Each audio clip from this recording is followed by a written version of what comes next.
what Margaret says, or what the log lady says, as she touches the forehead of Laura Palmer outside with the red in the background there. It's really, really beautiful setup. She says, "When this kind of fire starts, it is very hard to put out. The tender boughs of innocence burn first, and the wind rises, and then all goodness is in jeopardy." Greetings from Tokyo, my dear, dear friends. This is Daisuke, and I very, very much hope that this video finds you well and in very, very good spirits wherever you are in the world. And if it's okay with you, I'd very much like to continue on with our discussions of this wonderful, enigmatic, and very powerful work, which is on the table here for display. And it is, of course, the film which is Twin Peaks Fire Walk with Me. And we have been talking, you and I, over the course of, I think, a number of videos right now, about the work in a type of incremental fashion, going from scene to scene to scene and trying to pick up where we think appropriate certain observations or comments that we'd like to make about this really incredible work. Very, very challenging. It's very funny. It's also very scary and poignant and tragic, and very filled with a lot of these moments of wonder and awe and fascination, I think, are part of the overall package that is this place, this world, this feeling, this space that we have come to know and love, which is Twin Peaks. So we have been, of course, speaking not just about Twin Peaks Fire Walk with Me, but we have been speaking about other episodes in this wonderful world, which is Twin Peaks. And I dare say,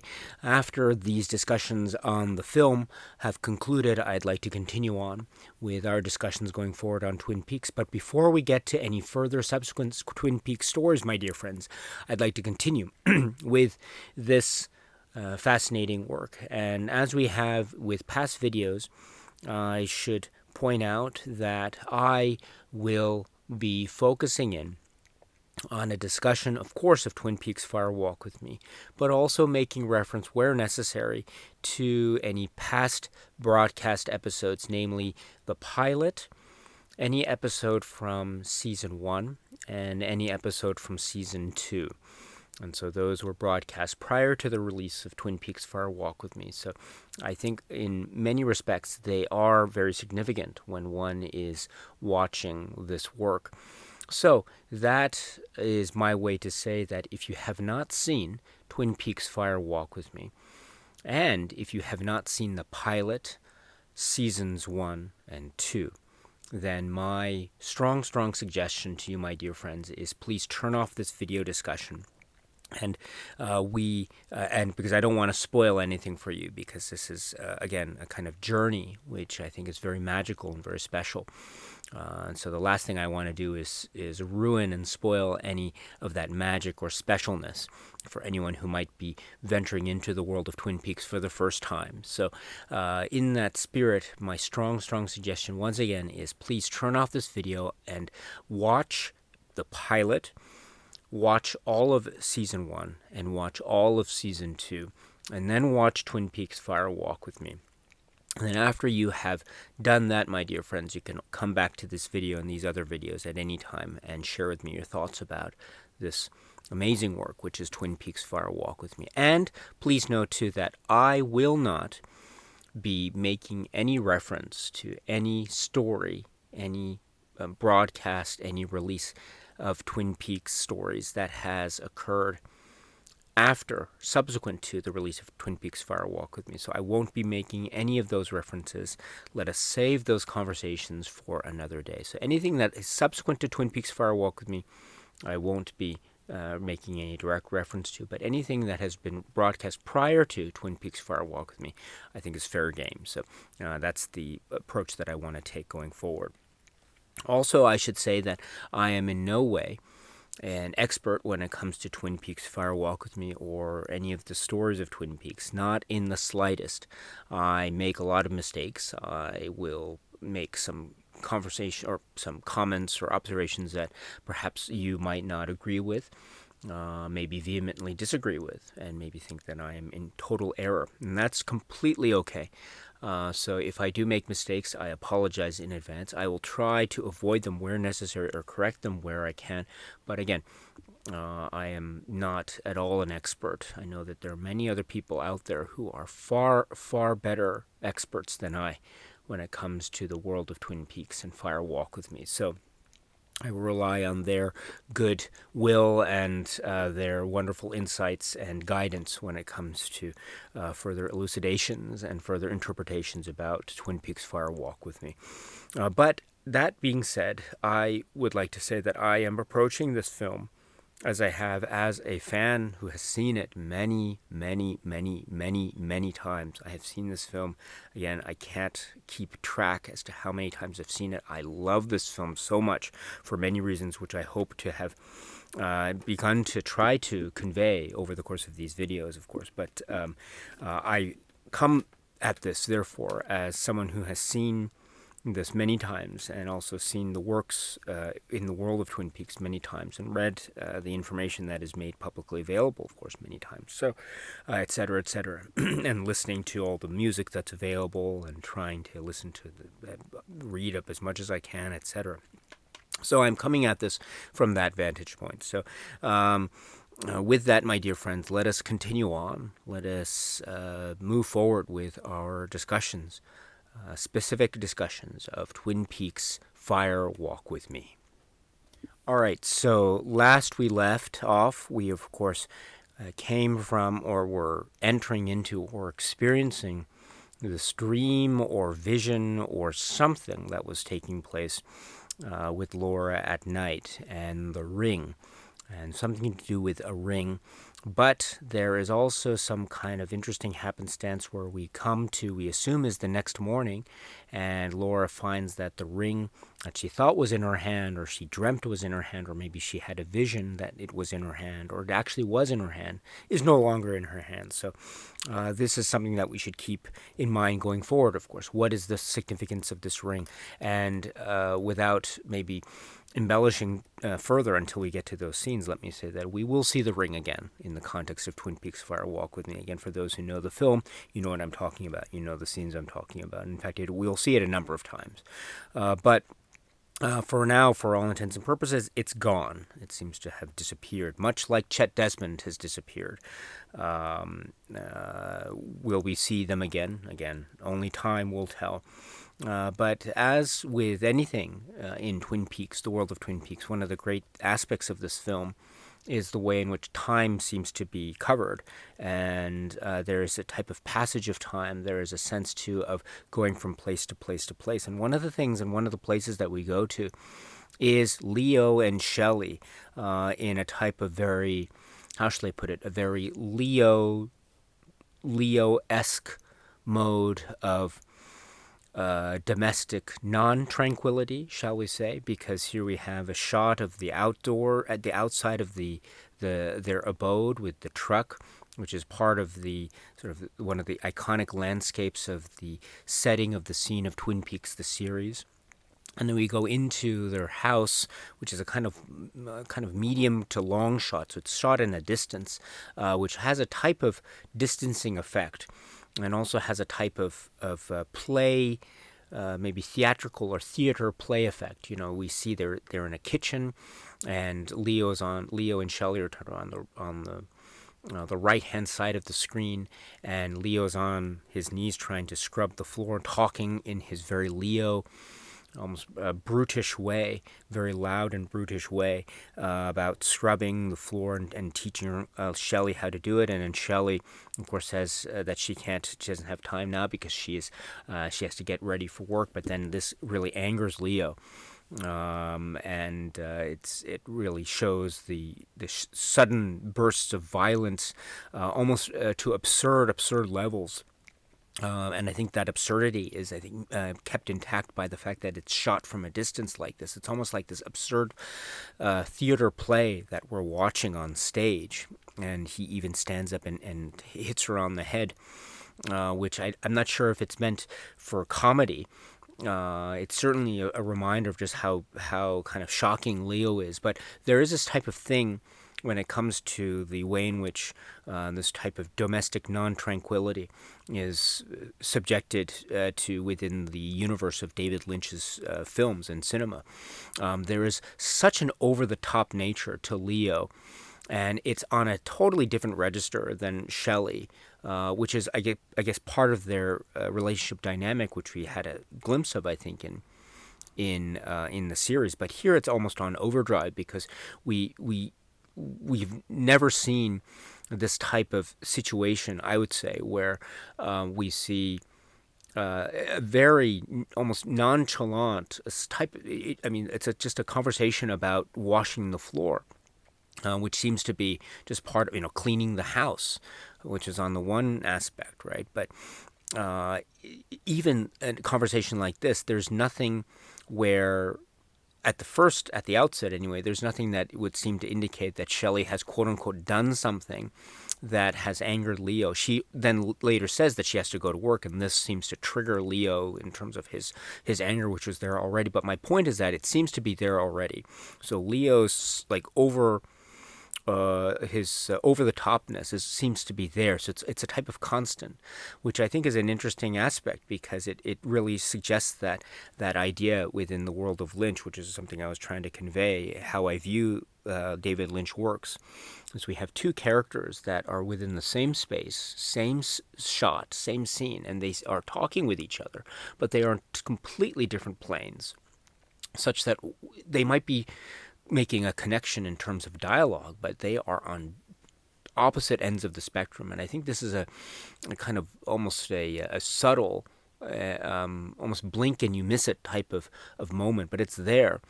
Shelley and Leo are in the same space, they're in the same screen, they're in the same moment, they're even talking with each other, but I would say that they are in completely different planes. And so that creates a sense of fright and dread, and also this absurdity, which, and again, it's not meant to demean any of the situation, the seriousness of the situation, but I think there's also a type of almost absurd comic element to it as well.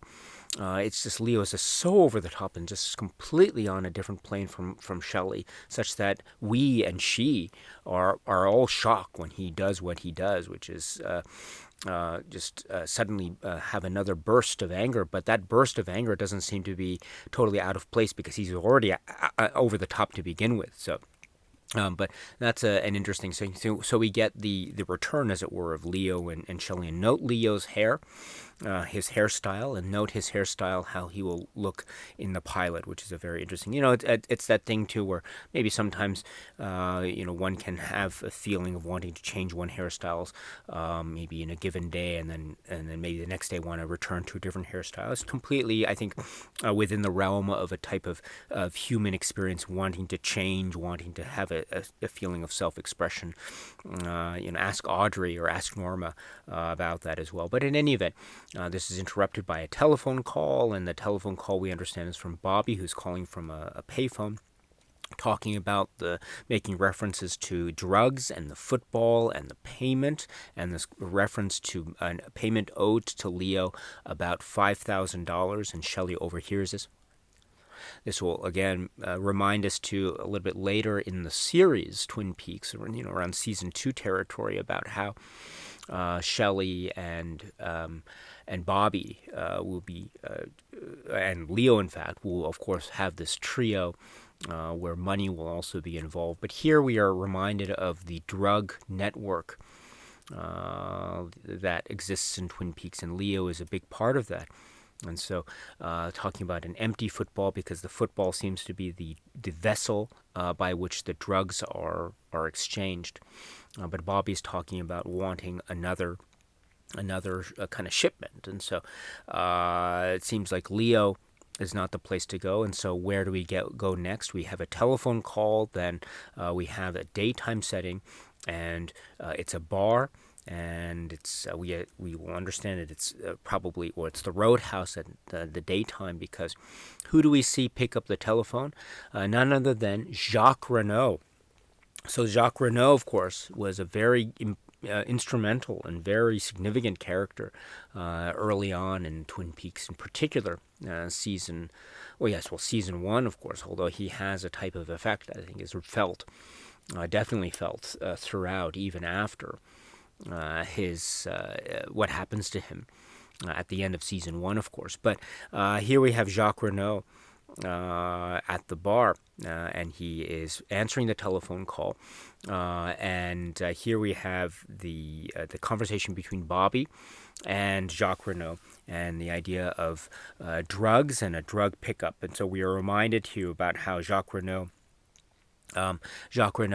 was, and now he is, we see him involved in the drug scheme for in one way or another. But again, we were kind of privy to some of the goings-on of Jacques Renault and his sort of criminal endeavors in Twin Peaks, but we never got a sense of it, I would say, directly. I guess we did, but we never got a sense of it in terms of his relationship between, say, Bobby and maybe a little bit later Leo, of course. But here we have the relationship between Jacques Renault and Bobby, which is, I think, a very interesting one. And then there will be also some more interesting and I think more sinister underpinnings in terms of the reach of Jacques Renault in this world of Twin Peaks, the underbelly of Twin Peaks, as it were, because and then, not to belabor the point too much, but we understand, again, through what we see from Jacques Renault over the course of Twin Peaks, that he seems to have a relationship with Bobby in some respects. He has his hand in the drug world of Twin Peaks. Of course, he has this relationship with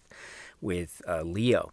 And then we understand that he has this relationship with Laura Palmer. And this relationship with Laura Palmer, as we will get into it a little bit later, but let me mention it here now, is this idea, too, of when Laura goes to the Roadhouse and she's sitting at the table, and she looks over in Jacques Renault's direction. This is at nighttime, and then Jacques Renault understands that he's going to send essentially two customers in terms of prostitution. This is Buck and Tommy.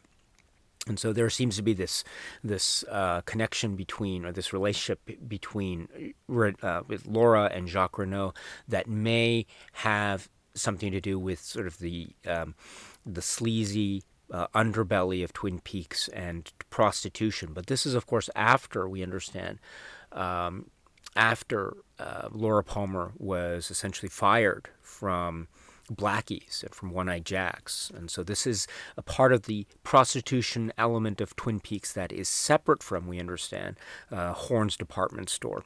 But it is also that, again, another dark underbelly aspect. And so we understand Jacques Renault is a very kind of nasty character indeed. And he has that relationship there as well, which, of course, will find further dark fruition, of course, when we get to what happens, the final moments of Laura Palmer, of course, which were alluded to in many aspects in the series, but now we will see what Jacques Renault and Leo had to do with the final moments of Laura Palmer.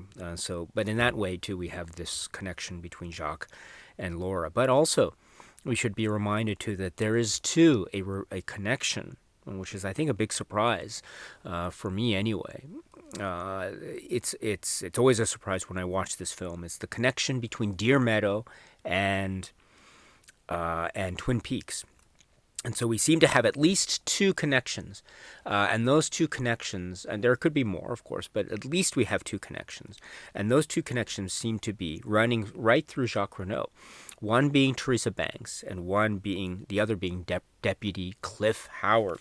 So there is a kind of mentioning of Teresa Banks, but it's kind of done in passing, and something to do with Teresa Banks, something to do with blackmail, perhaps, we're not sure. But in any event, there seems to be these connections among and between, maybe peripherally or directly.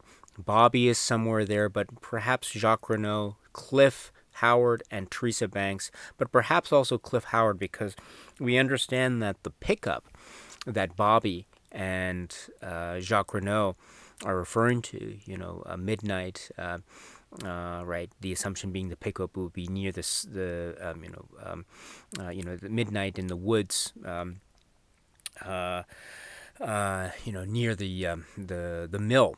And so We'll get the scene a little bit later, but the idea, therefore, is that there's some kind of drug connection between Jacques and Deputy Cliff. And we'll see how that turns out, especially for Deputy Cliff a little bit later in this film, of course. But so Jacques Renault, my point is that Jacques Renault is back. And Jacques Renault is not just back, but we see a little bit more, or we get an implication of the dark underbelly of what Jacques Renault seems to be involved in. But one of such aspects of the dark underbelly, of course, is Laura Palmer and Roadhouse, and then also we'll see a little bit later, Power and Glory, or sometimes referred to as the Pink Room element. And this is, I think, going into the prostitution, the very disturbing prostitution aspect of the storyline. But before we get to that, of course, we have the scene in the living room of Laura Palmer at night getting ready for her night out. And just before she's standing there in her dress and cigarettes, of course, but then just before, and the cigarettes too, we see in the ashtray, which Donna, and of course Donna will emerge. Donna will make the great point about, if she had a nickel for every cigarette that her mother smoked, she'd be dead. So that's an interesting reference to cigarettes, but also it's a reminder too of the type of parallel between mother and daughter in many ways. And I don't want to say too much about cigarettes and cigarette smoking, but there is something to be said about how cigarettes are portrayed in the world of David Lynch films. And just note how cigarettes do portray. No matter. I don't want to risk offending anyone who is against cigarette smoking. So I don't mean to create any type of discussion here about the health hazards of cigarette smoking. But let me just say that there is a way in which cigarettes are portrayed in cinema and in David Lynch films, and indeed Twin Peaks: Fire Walk with Me, and indeed Twin Peaks, where it becomes a type of character trait. And we might see this in some moments throughout the series, past and perhaps even future. But speaking of Twin Peaks: Fire Walk with Me, there is a way in which cigarettes show a type of connection between mother and daughter. Sarah Palmer and her cigarettes, that becomes a type of iconic trait for mother. But when we see daughter engaged in it, it has this way of showing us that there is this connection that is happening between parent and child through the cigarette. And so there's this type of symbolism or metaphor going on that the cigarette's showing, which I think, again, for better or for worse, I think is definitely there and is definitely worth mentioning. And again, it's another way to show connections between mother and daughter. And given what happens between mother and daughter, and particularly what happens to Laura Palmer at the end of this film, I think any connection that we can find between mother and daughter, I'll take any day. So, but in any event, we have this type of tension between Laura and Donna, because Donna asks, where are you going? And Laura says, nowhere fast, which is a type of reference or reminder too of the conversation earlier in the film with Donna and Laura, of course, with the overshot looking down, and she seems to be, Laura is reminding us about how she seems to be on a kind of highway going nowhere fast, dare I say it. She seems to refer to her, she seems to remind us that she is on a type of lost highway. So the struggle between Donna and Laura in the scene is that Donna wants to know where she's going, but Laura doesn't want to tell her. And reasons why Laura doesn't want to tell her might seem to be quite complex. There might be a sense of maybe a friendly jealousy between the two of them. Maybe Laura doesn't want Donna in on what Laura's doing.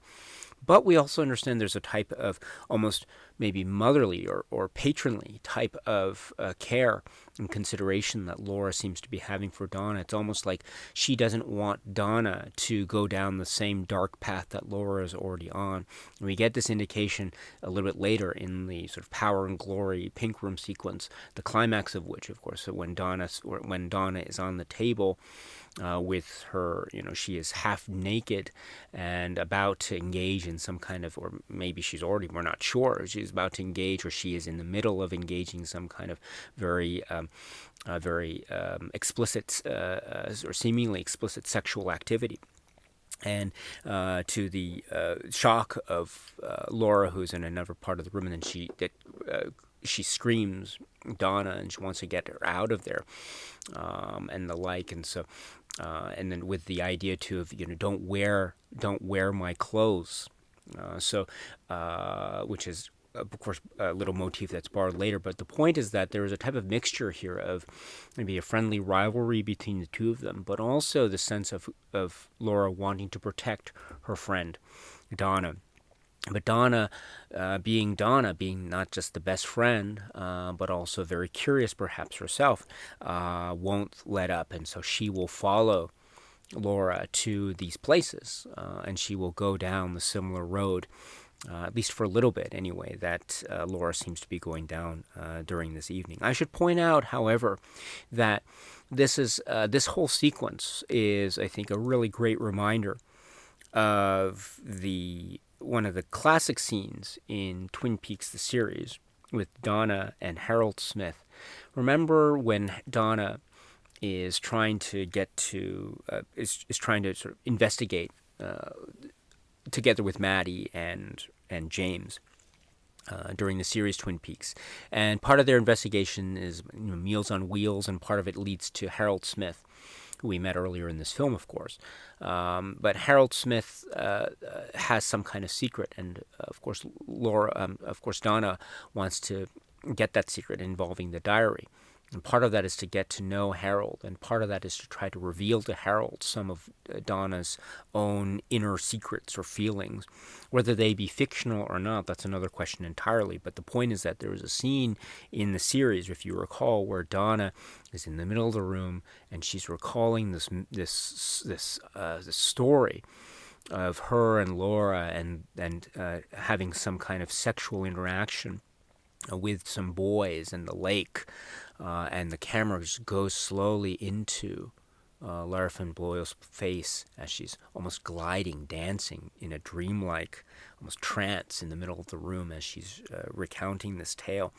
And the tale itself and the story itself is suggestive of almost maybe one way to put it might be sexual adventurousness, but also a type of dancing around the edges of danger, or perhaps not even the edges, but actually dancing right in the center of a type of sexual laced danger. But also this way in which this idea of adulthood, or entering into adulthood, in the context of or through the prism of sexuality. And that sexuality here is being expressed in the context of the relationship between Donna and Laura. So there's this notion, or there's this idea that these types of things could have happened between Donna and Laura prior to the events that we see unfolding before our very eyes in Twin Peaks Fire Walk With Me, which is to say that there is a possibility that maybe this type of relationship, or this type of dynamic, is something that is in fact not new to the world of Donna and Laura, at least in the context of their friendship. But when we see Laura react the way that she does, not just in this initial scene, but also at the very climax of the sequence, then we might begin to wonder whether what Lara Flynn Boyle's Donna in the Harold Smith sequence, whether we can begin to believe that or not. That's one thing. But the other thing too is that maybe that's indeed true, but maybe it's also having something to do with the fog of memory and the fog of the dream, which is forgotten once the dreamer awakens. Because we recall at the end of the sequence, when all is said and done, they've come back home, and it seems to be morning or early morning, and Donna seems to have forgotten, or she seems to have some vague notions about wearing something, but she doesn't remember. So this is therefore to say that maybe these incidences, or maybe these situations and suggestions, the lake and the boys, one element, or the roadhouse and the pink room, power and glory in the other, and maybe countless other tales, who knows? But maybe these things are quote-unquote real, but they are forgotten, or maybe they are dreams and visions that were never real to begin with, etc., etc. But this type of conversation, I think, is so, it goes, hand in glove when we're talking about Twin Peaks every time, does it not, my dear friends? That's one of the great glories and great mysteries, and indeed great wonders of Twin Peaks world and Twin Peaks speak. So, but anyway, this is always something that comes up. The relationship, the deepness of the relationship between, and of the idea of experience between Donna and Laura and what it does. But we can say here that, at least from Laura's perspective, she does not want Donna in on it.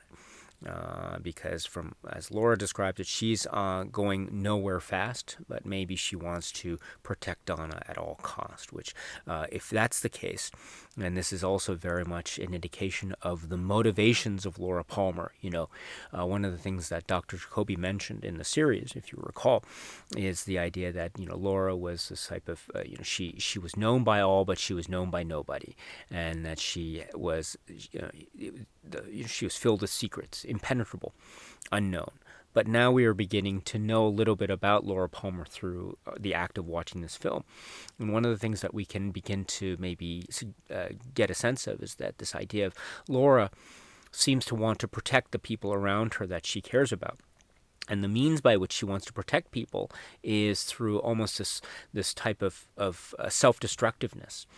She seems to want to protect Harold, but she seems to want to protect Harold in a way that's also very much a type of explosive emotional outburst in the really great scene between her and Harold earlier, which is, and also she leaves Harold, which is also maybe an indication of destroying a little bit of herself in order to save someone that she cares for, namely Harold. A similar thing can be said to be happening here, which is she wants to save and protect Donna, someone that she also cares for. And how does she adopt to do that? She essentially refuses Donna to go with her, but she will then opt to go herself. So there is a sense of almost self-sacrifice on the part of Laura to try to protect those that she cares for. And this could be a sense of the type of motivation or the type of character that she is.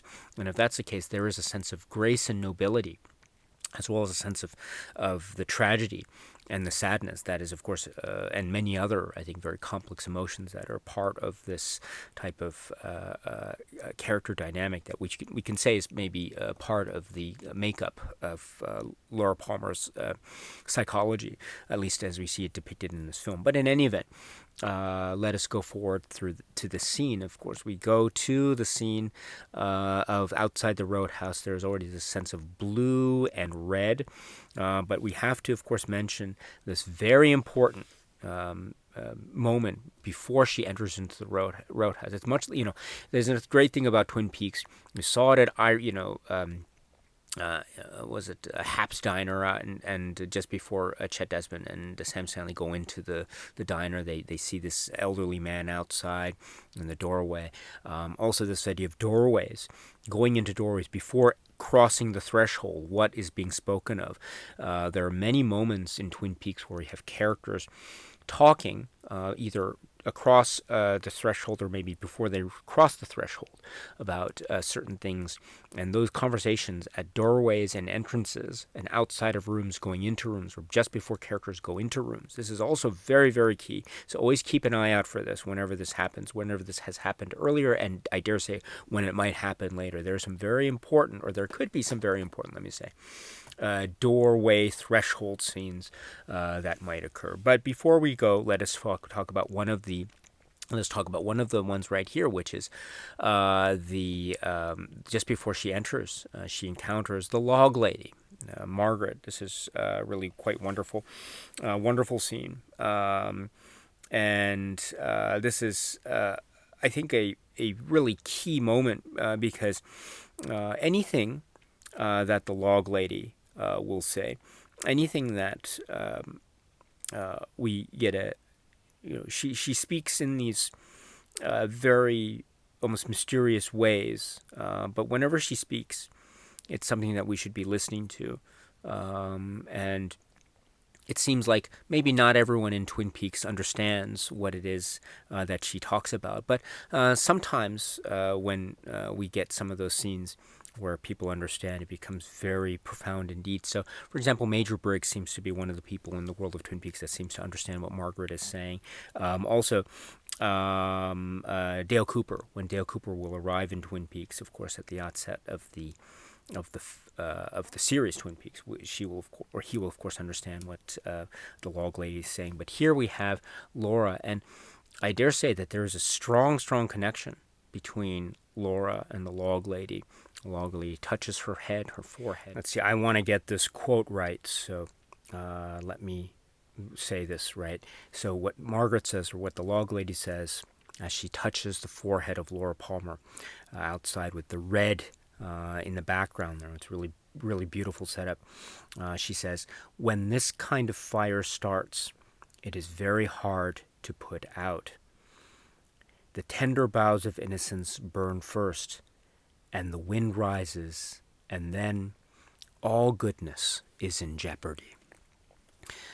This is, I think, a very profound quote. This is really, really profound for a number of reasons. Of course, the reference to fire is being made. Twin Peaks Fire Walk With Me, and the idea of fire and burning. And of course, we'll get the sense of something burning a little bit later. We got a little bit of the sense of that, the smell of something burning, especially at the start of season 2.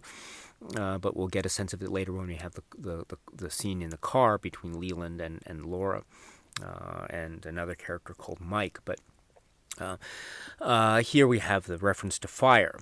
And when this type of fire starts, it's very difficult to put out. So the idea of something burning fast, something being destroyed. And Laura is at risk of being destroyed, which is, again, the link to fire and burning and destruction. And Laura's soul almost being the subject of this. So I think this is really, really key. And, too, the notion of innocence being the target or the subject of the destruction. The tender boughs of innocence, right, burn first.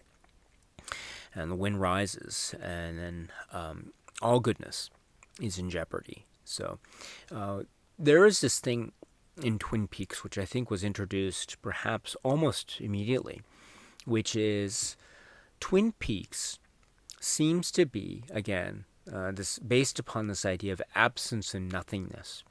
And this idea of the existence of Twin Peaks rests upon the absence of Laura Palmer. After all, the start or the impetus of the show, Twin Peaks, all comes about because of this question. Who killed Laura Palmer? This is the question. Who killed Laura Palmer? Now, embedded in that question is the understanding that Laura Palmer is dead. Death equates to nothingness. Therefore, the question, who killed Laura Palmer, if we understand that the whole show, Twin Peaks, came out of, arose from the question, we can understand, therefore, that the whole show of Twin Peaks arose out of nothingness. The existence came from nothingness. Existence comes from the absence of something, namely the absence of Laura Palmer, which I think is a really, really, it always blows my mind whenever I think of that dynamic that Twin Peaks has set up for us. It's this idea of existence comes from absence. And so if we understand this, we understand, too, that one reading of the world of Twin Peaks is that, I borrow a phrase which I think was introduced actually from the very early stages of Twin Peaks, namely, Laura is the one. Laura is the one. Now, within that phrase too, Laura is the one, there's this idea of the center of existence seems to be Laura Palmer. And if we think about that too, the center of existence is Laura Palmer, then that also, I think, has these really interesting notions about the dreamer and the dream. After all, when a dreamer dreams the world is so complex, or very complex, but at the center of the world is always the dreamer. And so there's this idea of the world being, in essence, a type of the central conceit being one central figure. Now, as we get into the world of Twin Peaks, we understand that Twin Peaks is, of course, made up of many characters, many story arcs, many subplots, a community of people and characters and worlds that really inhabit our imaginations. But and so that's another way to come out of viewing of Twin Peaks. But yet another parallel way to watch Twin Peaks is to see it from Laura's perspective, and to understand it that maybe Twin Peaks is a type of perspective from a singular point of view or a central point of view, namely Laura Palmer, or maybe there might be another quote-unquote dreamer in the world of the dream. But if we adopt the approach that Laura is the one, or if we adopt the reading that Laura is somehow the central figure in the whole existence and makeup of Twin Peaks, then we can understand how significant this quote from Margaret the Log Lady is, because what this shows is that not only is Laura the one, but also the significance of the danger and the whole story of Laura Palmer, namely that the fact that Laura is in danger the way she is means that not just her life is in danger. The fire, when this type of fire, comes about, it's very hard to put out. Of course, that is a direct reference to the danger that Laura finds herself in. But also the idea is, if Laura succumbs, then all goodness is in jeopardy. And if that's the case, then this seems to be a type of expansion of the metaphor that Laura and her story is the idea of goodness. And it's expanded to maybe a broad scale.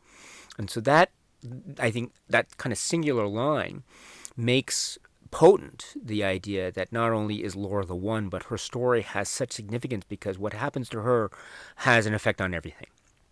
Again, all goodness is in jeopardy. And I find, therefore, that line to be so profound. And again, a wonderful support for the reading that indeed can happen when one is watching Twin Peaks. Namely, Laura is the one, or perhaps another side of that is who is the dreamer. So in that way, I think the Log Lady's line is really powerful indeed. But of course, we then go into the next aspect of this, which is the going into the room and the roadhouse at night. We see shots of Jacques Renault, and as I mentioned too, the connection between Jacques and Laura here. It's sort of eye contact is made, and the storyline between Buck and Tommy and the prostitution.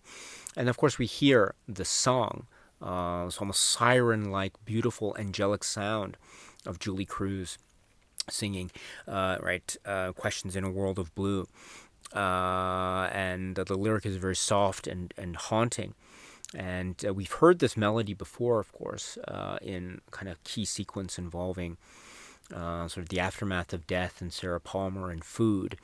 Camera gliding over a table in one of the episodes of Twin Peaks, the series. But we've never heard, at least to my knowledge, we've never heard the same melody set with lyrics. But here we're hearing lyrics, and we're hearing Julie Cruz sing the song, which is a very powerful one indeed. And it's so powerful that we see Laura overcome with emotion as she's listening to this and she's absorbed by this. And note too the mention of blue. Note too the kind of connection or the combination of red and blue aesthetics in the background and the lighting. Where have we seen the color blue before? We've of course encountered it. We've encountered colors throughout the course of Twin Peaks, of course, blue, red, black, blackie, etc. But blue is a very significant color in the context of Twin Peaks Fire Walk With Me. At the very start of the film, we caught wind of this idea of the blue rose. What is the blue rose? The blue character, or the color, not character, but the color blue seems to be very significant in many ways. But in any event, blue is mentioned in the title or in the lyric. And it seems to be this idea of, even if we are in love, we can be very sad indeed. These sort of polar opposites, but we can feel them at the same time, which I think is so human, and it's something that is so understandable and so relatable. One can feel in love, but also one can feel lost at the same time. One can feel happy and one can feel sad at the same time, which I think is so. It's a kind of a haunting, beautiful, and poetic notion indeed. But then, of course, we also get the concept of we get not the concept, but we are then reminded of Buck and Tommy and their conversation with Laura, and then Donna comes in, and of course there is a type of almost brinksmanship here. What Laura does with Buck, then Donna will try to do with this other man. We understand his name is Tommy. So if Laura kisses him, then Donna will kiss him, etc. So then the levels are raised, and so this is where Donna is gonna get a little sense of what Laura's gonna do tonight, and this is also the introduction to of Jacques Renaud and Ronette Pulaski, which we'll see in this other room. And so it's Power and Glory Room, or the Pink Room. It's sometimes referred to because of the soundtrack's title. But this is the room which is close, which is elsewhere, and we see a lot of women there, which we can assume this is something to do with prostitution. That could be one interpretation of this, but and it's very loud and it's very smoky and strobe light effect, and it's so loud, in fact, that we have to rely on purposely imposed subtitles to hear or to understand what these people are talking about. And sometimes the conversation can be it's quite hard to grasp what the actual sense of it is. Something about like Jacques Renaud talking about him as being a fart or something like that. But so maybe there's a sense of a drunken or perhaps drug-induced stupor. That is part of this, a type of nightmarish, dreamlike, nightmarish quality as well. That is part of this. We can kind of understand what's going on, but then we kind of don't at the same time, which is, again, that's the stuff of dreams or nightmares, as the case may seem. But we also get within these moments some glimpses of plot development, as well as returns of elements that we saw maybe hinted at in the series, but we get a sense too of almost fleshing out of the world, fleshing out, or the flesh worlding out of the world, as it were. So, what do I mean by this? So, one example, we have Ronette Pulaski. Ronette Pulaski is here, and her introduction, she seems to kind of glide into the frame out of almost nowhere. And I love this introduction for a number of reasons. One, it reminds me of the way that Laura Dern's character was introduced to us in the world of Blue Velvet. If you haven't seen Blue Velvet, you've got to watch it. And watch that scene early on. Oh, it's such a beautiful, it's one of the great entrances of a character ever, but that way in which she seems to glide out of nowhere. It's amazing. And Ronette Pulaski has that effect. She just seems to come in after a slow fade. And that slow fade edit actually was preceded by this moment of Donna almost in this frenzy, this confusion, this swirl. And we see it from her perspective. And so the framing of the slow fade that goes into Ronette Pulaski is so fascinating, because it's almost like Donna is there and then Donna fades into Ronette Pulaski, which is another way to say visually that maybe there's a type of visual cue or connection that one can make between Ronette and Donna. They have a similarity in terms of hair color, in terms of height, and maybe age, etc. So there's a certain physical resemblance between Donna and Ronette Pulaski, which is, I think, made even more pronounced when we understand later, too, when we get, especially, well, we've not only just met Teresa, we've seen Teresa, we will see more of Teresa, and we will also hear a little a dialogue from Leland about how Teresa looks very much like Laura. There are similarities between Teresa Banks and Laura Palmer. So that we have this really fascinating development going on, the similarity between Teresa and Laura, the similarity between Donna and Renette. And when we understand too the connection between Laura and Donna, but also Laura and Renette, we understand that Teresa's part of that. So this kind of these kind of connective tissues are arising before our very eyes, even on a visual cue. And that visual cue, as I say, is suggested by this fade into Renette Pulaski's almost vision-like entrance into the scene. It's really quite powerful. And we have this exchange between, again, in this loud stupor, this exchange between Renette and Laura. And we were reminded about how, they haven't seen each other, right? We're reminded about how Laura was fired from, she fired from One-Eyed Jacks, and we got that story from the series. And of course, it reminds us too of Horn's department store and everything. But we understand that this element is different from that. This is separate from that. But there is a connection between the two of them here, and it's rekindled at this moment. And it's rekindled in a way that is also joins them in this in this sexual way too, because a little bit later they're sitting at the table, and it's Buck, right? He goes under the table, and there's a type of sexual activity going on there. A little bit earlier, there's a Jacques Renaud there as well, and Jacques Renaud, in his sort of nonsensical speak, on the one hand, also makes reference to maybe they should meet in the cabin later in the week. I think he mentions Thursday. So this is perhaps a foreshadowing of that final frightening moment, the final night. And of course, Jacques Renaud and Leo will be a very key part of that as well, very critical part of that as well. So we have all these threads that are not torn, but in fact these threads are being woven or being reminded of the existence thereof, because the threads, again, they're not torn. The threads are indeed being woven here. We have Renette, we have Jacques Renaud, we have this reminder of One-Eyed Jacks, but it's a reminder, but also it's different. That's another thing too, which is really great. We are reminded in the scene of One-Eyed Jacks, and One-Eyed Jacks was in the series this type of almost a casino slash quote unquote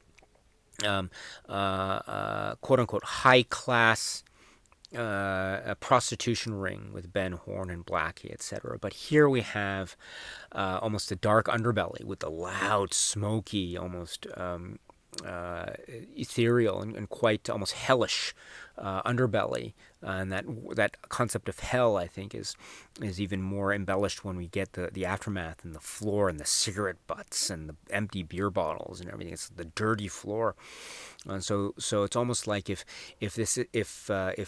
One-Eyed Jacks has this idea of kind of perverse heaven, then here we have a perverse hell.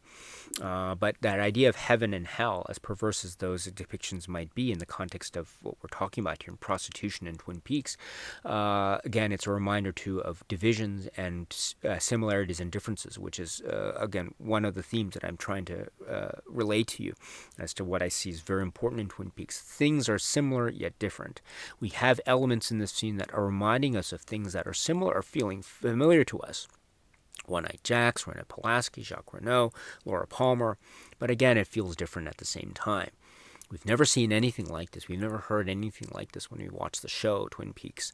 So when we get this, it is very shocking indeed, and it's kind of it's a true assault on the senses indeed. And I think that's part of the point when we're experiencing this moment. But as loud as the music is, and as almost overbearing and overcoming as the music is, there is the moment where Laura sees Donna. Again, she is undressed, and she's on the table, and she seems to be in this drunken or perhaps drug-induced stupor, who knows, or torpor, who knows. But Laura sees this, and she is shocked. And what does she do? She screams, and she runs across the room. She herself is half naked, but she runs across the room screaming, "Donna!"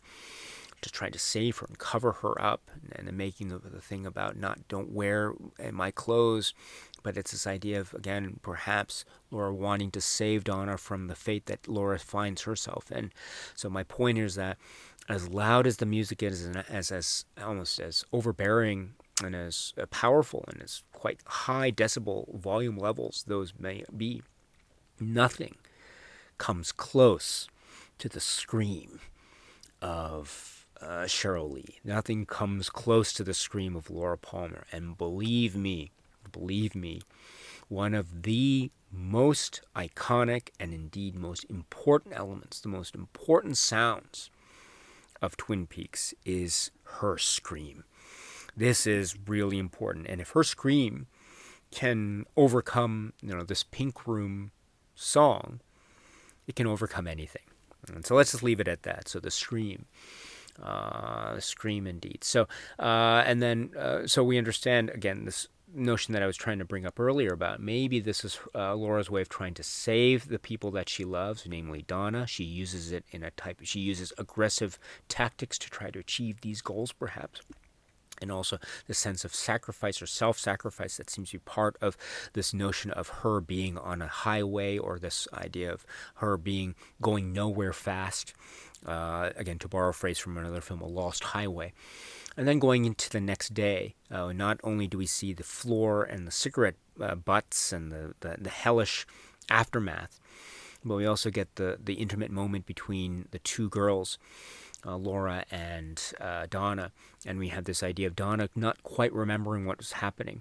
It's almost like she woke up from a dream, and she thought, Laura was angry for I was wearing something of hers, etc. Don't wear anything. I don't want you to wear anything that I want to wear. So it becomes, quote unquote, back to normal.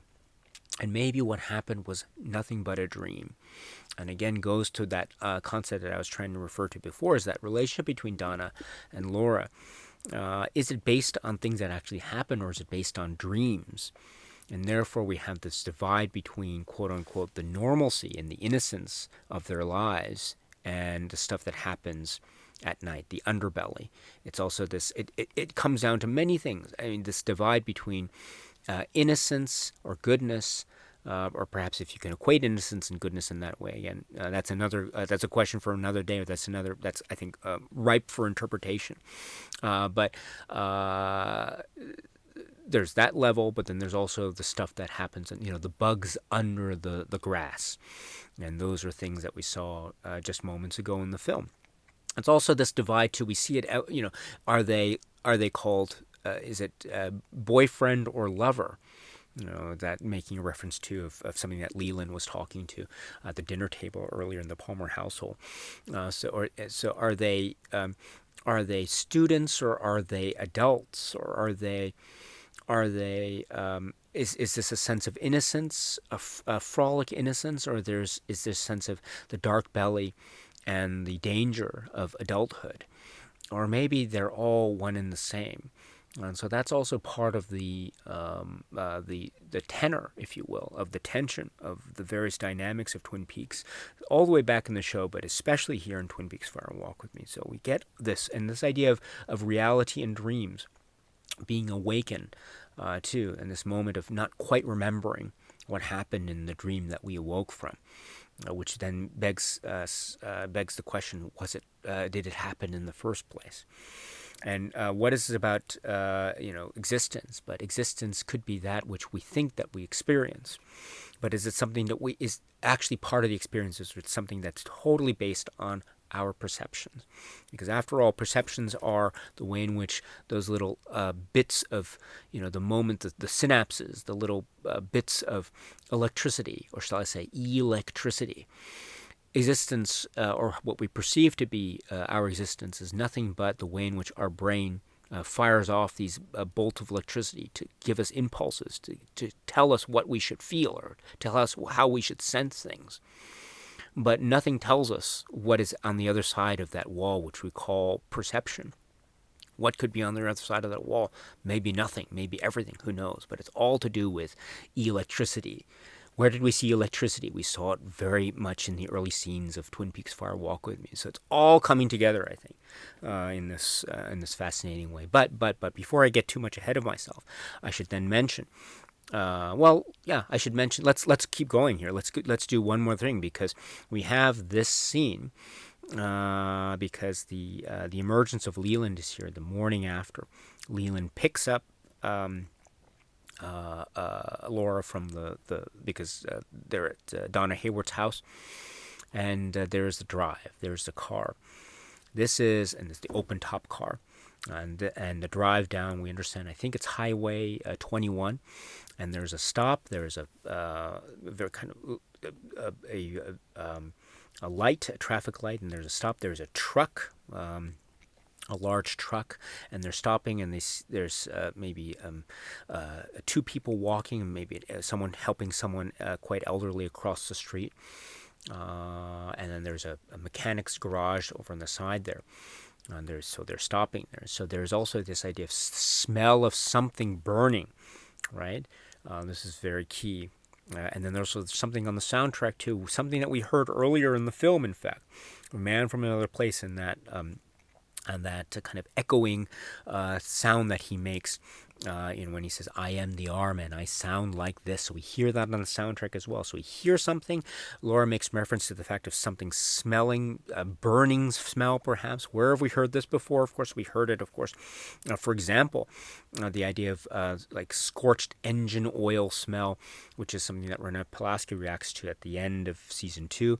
It's something that's made reference to. It's something that's made reference to when we get into season 2 in proper in Twin Peaks, the series. This idea of scorched engine oil smell. This idea of something burning. That's one of the last things that Maddie says just before her very, very shocking and untimely, the events that happened to her in the middle of season 2, of course. Smells something burning. So there's a connection there. So something burning, something smelling. I should point out, too, that there's a lot that happens in Twin Peaks and cars. I don't want to get too ahead of myself, but let's keep in mind this idea of cars and these sort of fundamental aspects, whether they be smells or sensations or food or something like. Well, let's keep that in mind later. But here we have smells and the sounds, and then the stop at the stoplight, and the truck. Now, I don't want to get too much ahead of myself here, but let's just keep this in mind too. We might have seen how stoplights and traffic lights and speeding cars and trucks and people walking across the street at a pedestrian crossway. We might see how this might be a very idyllic scene throughout the landscape of Twin Peaks, the series, and perhaps we might see something of this in the future. But in any event, we have this moment and this sudden revving of engine noises, the smell being referred to, and then we have this other vehicle coming around, and then from the other side behind, stopping next to Leland and Laura. And who is this? We have seen this person before. This is Mike, and he's screaming something nonsensical. There's a sound of the revving engines. There's the shock and the close-ups, and the chaos is just it's fever pitched, and then sudden bursts of shots of dogs and dog barking. Right? Are they black dogs? I think, I'm not sure, but because there's reference to the black dog in terms of the soundtrack of Twin Peaks. That's my point. But here we have so many things going on. So what we see on Mike's finger, there's something about a ring. Where have we seen this ring before? Oh my gosh, we'll see more close-ups of this later. There's this idea about the corn. The canned corn. Where have we seen corn before? Of course, something. We've seen corn throughout the series of Twin Peaks. For example, Meals on Wheels and cream corn. Something to do with cream corn. What's this idea of cream corn? The corn that was canned. The convenience store. Where have we heard the convenience store reference? We've heard it. Philip Jeffries makes reference to the convenience store. We've seen references to convenience stores in Twin Peaks. What is this notion of the convenience store? What is this notion of corn? What is this notion of the thread will be torn?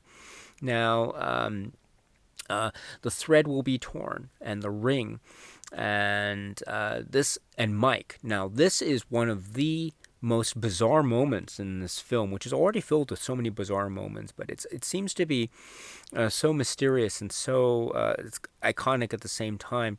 And there's so much information kind of being bombarded at us all at once, which I think is so marvelous about this scene. Really, really marvelous. It has a sense of kind of epic nature. And I love the confusion and this idea of connection with Leland Palmer. It's your father, and the scream, and again, more Laura Palmer screaming. So who is Mike? What is the significance of the ring? What's the significance of corn? What's the significance of convenience store? What's the significance of all this? And how is Leland Palmer connected with this? So this is pretty powerful stuff indeed. Very, very powerful stuff indeed. Now, so therefore we also understand that Mike, was in this area of Twin Peaks already prior to us actually meeting Mike. When we met him at the start of the series Twin Peaks. So, which is a very interesting in terms of his geographical location, but is also a revelation too of then the car pulls into the garage there. There's this interesting conversation between Leland and the mechanics that are working there. And then there's a number of things too going on here about. Laura makes mention, did you come home early last week? And he kind of denies it first, Leland, but then he says, oh, yes.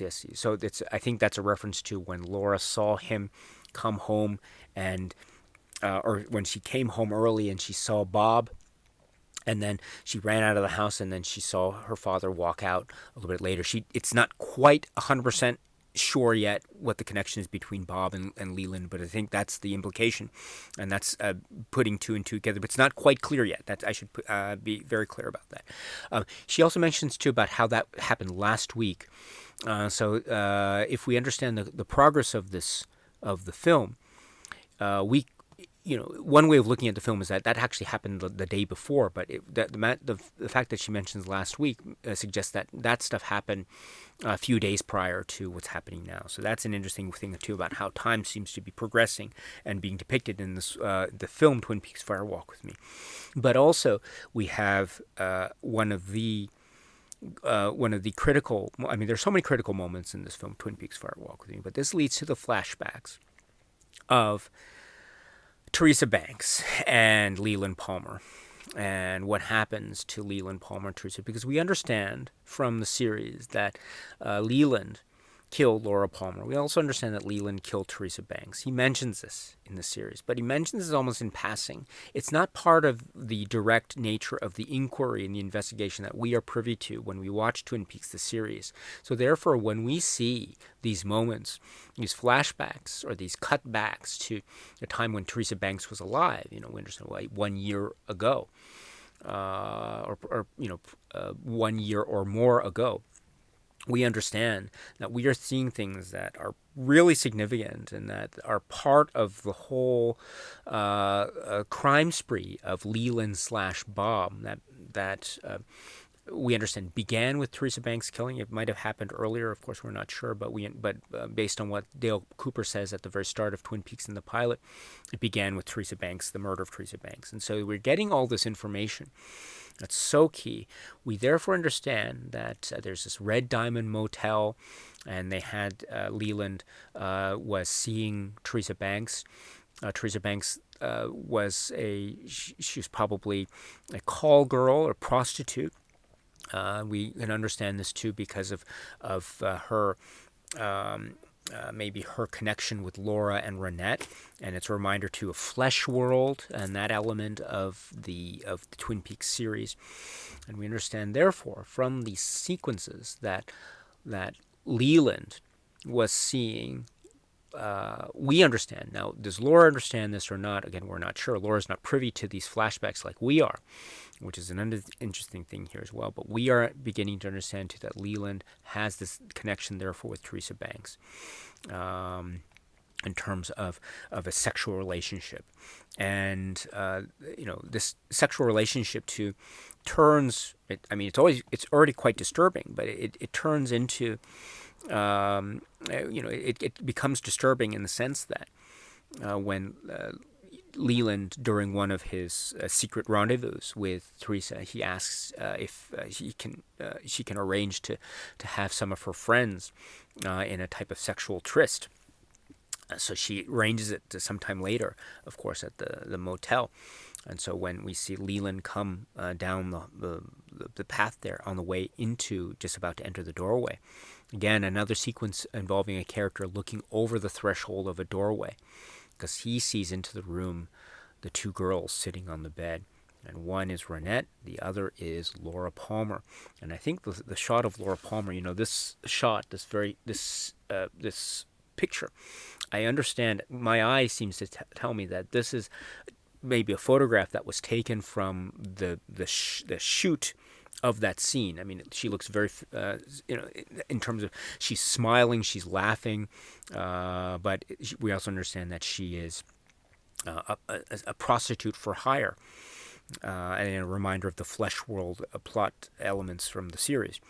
And so Leland, seeing this, is horrified, and he runs off into the sort of empty street or the empty parking lot or the empty road, save for the boy jumping out of the bush there with the mask on. And so which is an interesting a reminder of the world of Twin Peaks. Where did this boy come from? Who is this boy anyway? I mean, that's another great question. So and this jumping aspect and the mask, what's the significance of the mask as well? But in any event, here we have the horrible revelation of the deepening connection of Leland Palmer to Teresa Banks, and thus the similarity between Teresa Banks and Laura, because of course we heard over this kind of a dialogue snippet of, you look just like my Laura, or there's a similarity between Teresa Banks and Laura Palmer. And so there are so many physical similarities between Laura and Teresa, but there's also this, of course, this kind of frightening similarity in that they are both killed. They're both killed by the same person. So there is a very shocking moment in that as well. So this is, I think, revealing so much to us. But again, it's revealing too how little there is in terms of what exists between father and daughter, because again, we are privy to this information, but we also understand that there is this huge divide between father and daughter, and perhaps the divide is such that maybe Leland Palmer doesn't realize just how much of a divide, how much of a gulf there is between him and his daughter Laura. So that, I think, is one of the and also I should point out too, how and to what extent is Leland cognizant? When Leland is talking to Teresa on the bed there, when he is when he is on top of her and she's lying there with the cigarette in her hand, she's looking out to the distance, and then he covers her hand, or he uses his hand to cover her eyes. Remember this? It's almost like it's quite aggressive. You hear sometimes changes in the voice. Is this Leland or is this Bob? I'm not sure sometimes. Sometimes when I see these flashbacks, I'm not sure if this is Bob as Leland or if this is Leland as Leland, or maybe it's a hybrid. I mean, that's one of the things too that then begs the question, and it's a really scary question, is how much of what Leland does could be said to be Leland himself? And the more we ask that question, I think the more dangerous and quite creepy territory. I mean, we're already in very creepy and scary territory to begin with, but it reminds us of the quote at the very end of, not at the very end, but upon the revelation in the series Twin Peaks, when all is revealed about who killed Laura Palmer and Bob and Leland and the death of Leland in the middle of season 2, when the officers are all in the woods and they see Major Briggs there, and they're all expressing confusion. You can't believe it. And Bob, what's going on with Bob? And then Dale Cooper makes, I think, a very startling comment, and I paraphrase. I'm not getting the quote exactly right. I apologize, but he says to the effect something. Is the fact of a father raping and killing his own daughter any more reassuring? It's not. I mean, the point is that do we rely on the story of Bob and the idea of Bob as being the impetus for what Leland ended up doing? In other words, was what Leland, what did, was the fact, was, okay, did Leland do the things that Leland did because of things that were outside of his control, namely Bob? Or did Leland do what Leland did because of things that are within himself? And again, is the fact that a father would rape and kill his own daughter any more reassuring? It's not. I mean, on the contrary, it is the most horrible, horrific thing one can think of. And so that type of questioning, I think, is already on display here. We, I think, during the course of Twin Peaks, the series, I think never got a full sense of, or it might have been there, but I think it was more heavily in favor of Bob being the reason, because of the way in which Ray Wise, Leland, when Leland became 100% Leland, he was so pure. He was so like, I love Laura. And even now in the series or in the film, there's a moment where Leland expresses love for her daughter in a very tender scene happening early in the film. I grant you that, but in these flashbacks, we're not sure.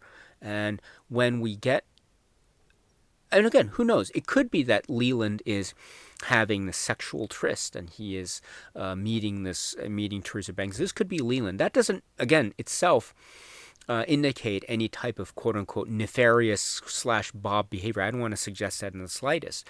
There's nothing there's nothing inherently linked between sexual activity and that what Leland ends up doing in terms of killing Teresa and killing Laura Palmer. I don't want to suggest that in the slightest, but my point is that at the very least, there is room for this understanding of, or this room for reading the scenes of Leland Palmer.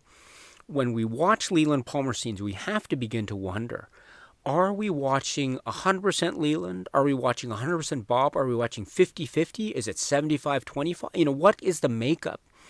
And to what degree is Leland aware of what it is he's doing? And I would say that he is very aware.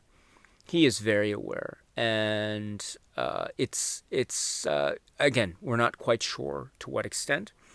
We're not quite sure to what extent he has control or not. But again, query and read these scenes when you watch the Leland scenes.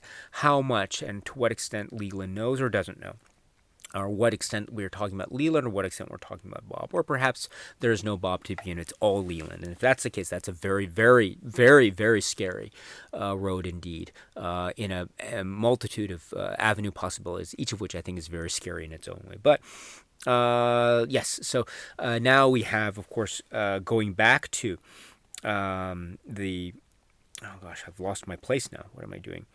I've lost my place.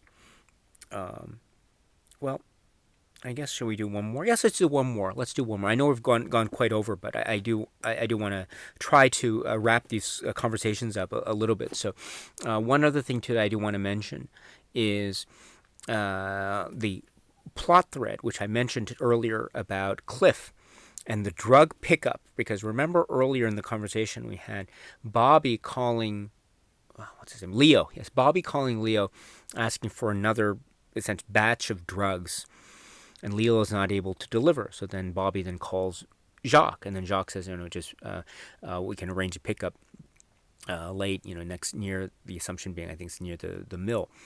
And so Bobby and Laura are in the middle of the woods at night, alone, and they seem to be very much in a drug-induced frenzy. They're just giddy and laughing. So the assumption is that they are under the influence of drugs. Okay, so this is, I think, a very important element as well, right? Not only do we have the idea of drugs in Twin Peaks, illicit drug use in Twin Peaks, but also I think this is something that was never, it was explored a little bit in the series, but I think it's really, really explored here in Twin Peaks, Fire Walk With Me, which is the way in which the drug-induced state is linked to the dream state.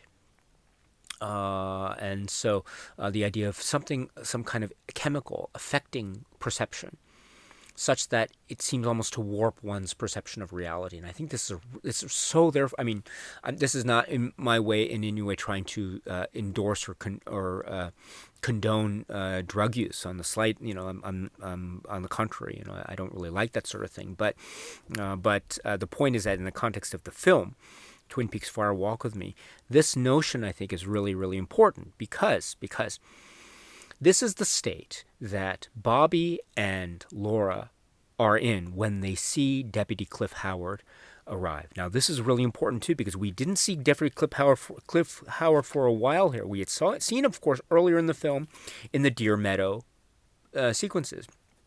Deputy Cliff, and he's in Fat Trout, of course, according to Carl Rodd, Harry Dean Stanton. And so, Deputy Cliff seems to be a really significant character. How significant? We're not quite sure. Why aren't we sure? Because what happens to Deputy Cliff in this scene?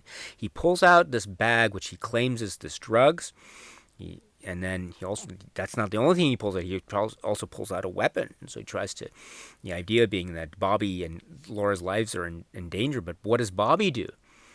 Bobby turns the tables and shoots and ends up killing Deputy Cliff. He shoots him a number of times, in fact. And so Bobby killed a man. Let's say this again. Bobby killed a man. And Laura's in this state where she's laughing and giggling, and Bobby is just panicked. And Laura's saying over and over to her friend, you killed Mike. The idea is she thinks that he killed Mike. It's not Mike, it's Deputy Cliff. They don't know it's Deputy Cliff, but we know it's Deputy Cliff because we've seen Deputy Cliff from Deer Meadow. There's another connection again between the worlds of Deer Meadow and Twin Peaks. Teresa Banks, Cliff, and Dale Cooper, and then also Jacques Renault. Oh my goodness! My goodness! What's going on here? It's amazing. But what was I saying? So yes. So this is a really very interesting development. Now, Bobby killed a man. You note that in Twin Peaks, the series, this was not referenced much at all, except one time. I think it was just one time. It might have been more than one time. If it was more than one time, I don't remember the second, third times because it was very, very small. It was never picked up again, which was, if you recall, early on, I think it was in the pilot, there was a scene at night between Donna and Bob and James. Bobby and James. I'm sorry, Donna and James at night. And, they had to meet at night, and it was the sequence involving James telling Donna what were some of the last things that Laura was telling to James. And one of the things that James relates to Donna is that Laura told James that Bobby killed a guy. Actually, no, I should correct myself. James says to Donna here, Matt, Laura said that Bobby told her that he killed a guy. That's the gist of what he says in the series Twin Peaks. But here, in the film Twin Peaks: Fire Walk with Me, we understand that Laura is there. She is witness to the fact that Bobby killed a guy. So it's not that Bobby told Laura that he killed a guy, but she was actually there. So what James says to Donna is actually quite different than what we understand actually happened. It's not that Laura hears this after the fact, but Laura is there witnessing this. So this is really interesting development indeed. Also, this drug-induced, because it's really important to, right? Because this is a really big deal, right? Bobby killing a guy. This is a really, really big deal. Very serious, really serious offense. It's killing. It's a very serious offense. So, are there any ramifications? We don't see any kind of ramification that Bobby encounters, at least during the series Twin Peaks. So, it's almost like he got away with it. And we never get any indication of the body, what happened to Deputy Cliff, etc. We only get this little glimpse, this little snippet of information between Donna and James early on. And it's never picked up again, at least as far as I'm aware. So it's really interesting that this is mentioned here. Now, therefore, it begs the question, is this really happening? Did Deputy Cliff really die? Was he really shot by Bobby? I mean, I think the most direct interpretation of the film is that yes, indeed, Deputy Cliff existed. He was there. He was shot by Bobby, and the like. But I just want to make the possibility that maybe this is also this idea of what is real and what is dream. Who is the dreamer? When we wake up from something, sometimes we think our dream was real, but sometimes there are moments or fragments or elements that we think, oh, maybe it wasn't real. Maybe something happened that wasn't real. So, case in point here, Deputy Cliff, was he there or wasn't he there? Was he there to begin with? Is Deer Meadow, this idea that was really, is it really there? Or is this also something of a figment of the imagination of the dreamer? Who knows? But and also, therefore, I want to then reemphasize the fact that the two of them are in this drug-induced stupor, at least that's the implication, that they are using drugs at the time that Deputy Cliff comes, is also very significant, because then it also warps their interpretation, or warps their perception of reality. And that further begs the question of what they see. Maybe it happened and they can't remember it because of what of the drug-induced stupor. Maybe they choose not to remember it. They want to repress it because it's so shocking. And I'm speaking specifically of Bobby and his own psychology. Who knows? Or maybe he innocently really actually forgot that he actually killed a man. Or maybe it didn't exist. Or maybe he didn't exist. And that's just something that is, again, part of the way in which Twin Peaks information is relayed to us. We see something, it may or may not be real. All these things, I think, lead to very fascinating aspects in terms of how Laura deals with stress and trauma, how Bobby deals with stress and trauma.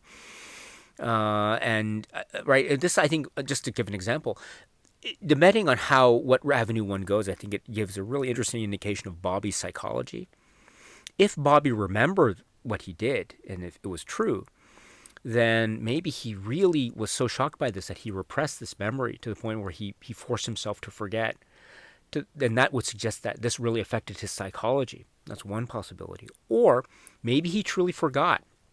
If that's the case, that's another indication of the type of person that he is and the type of psychology that he has. Or maybe this is a dream, or this is a type of drug-induced vision. In which case, then, this goes into the lore of Twin Peaks and the idea of dreams and imagination and reality. Or maybe this is something that he really did, but he just can't remember because of the influence of the drugs. In which case, we get this sense of the quote unquote dark underbelly, the illicit drug network of Twin Peaks aspects. So, and on and on and on. So, just this detail alone, I think, gives us a pause to think about the wonders and the aspects of Twin Peaks, and just so many possibilities. So many possibilities. Again, it's not just Laura Palmer, but it's Twin Peaks, right? They're filled with secrets. Yeah.